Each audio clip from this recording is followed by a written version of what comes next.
আরে বাহ, তুমি আবার পান খাচ্ছো। কয়বার দিনে কয়বার খাওয়া লাগে? এই মাত্র গালে দিছি আর তোমার চোখেও পড়ে গেছি। এই মাত্র গালে দিস নাই, আমি নিজেই এসে স্কুল থেকে আসার পরে দেখছি 2বার খাওয়া হয়ে আমি গেছে। কি স্কুলে পান বাটারা নিয়ে যাই?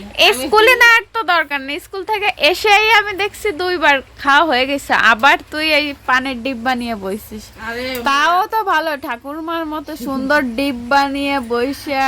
মা পিঠে বানাইছে, পিঠে খেয়ে এখন আমার মাথার ভেতর ঘুরলিছে দিছে। পান না খাতি ফেললে ভালো লাগতেছে না। ও মাই গড, এক পিঠা খেয়ে যদি 3বার পান খাতে হয়। কই 3বার খাইছি? আমি 3বার পান খাইছি, তুমি এই ভিডিও করতেছো দিফা যদি দেখে।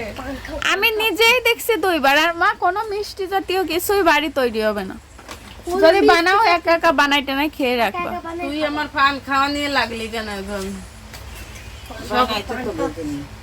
মা এত ভালোবাসার দরকার নেই। সেনকে দেখি জর্দা খাচ্ছে, আমি বুঝি না। তোমার মা জর্দা খাচ্ছে তাই দেখছো তুমি? মার দিকে ফিরে। না আমি সেনকে দেখছি জর্দা খাচ্ছে, তা তুমি কিছু বলো না? আমি খাতি দিই না এটা বলি। জর্দাও কই, শুরু করছো? জর্দা খাই নাই। আরে না, জর্দা আমি খেতে পারি এমনি। খাও নাই মিথ্যে তোমরা সবাই মিলে আমার বিরুদ্ধে এরকম ষড়যন্ত্র শুরু করছো কেন? সারাজন তো ওরকম মিথ্যে কথা বলি বলবো না। সেনকে আজকে বসে কে খাইছে জর্দা? এরা আমার কিছুই খেতে দেবে না, মিষ্টি খেতে দেবে না, আমার পেট ভরে ভাত খেতে দেবে না, খাই পান তাও খেতে দেবে না। ফুটবলের মতো হয়ে যাচ্ছে, সেদিকে তো নজর নাই। এই তো তোরা সকলে আমার ঠেলিয়ে নিয়ে বেড়াইস।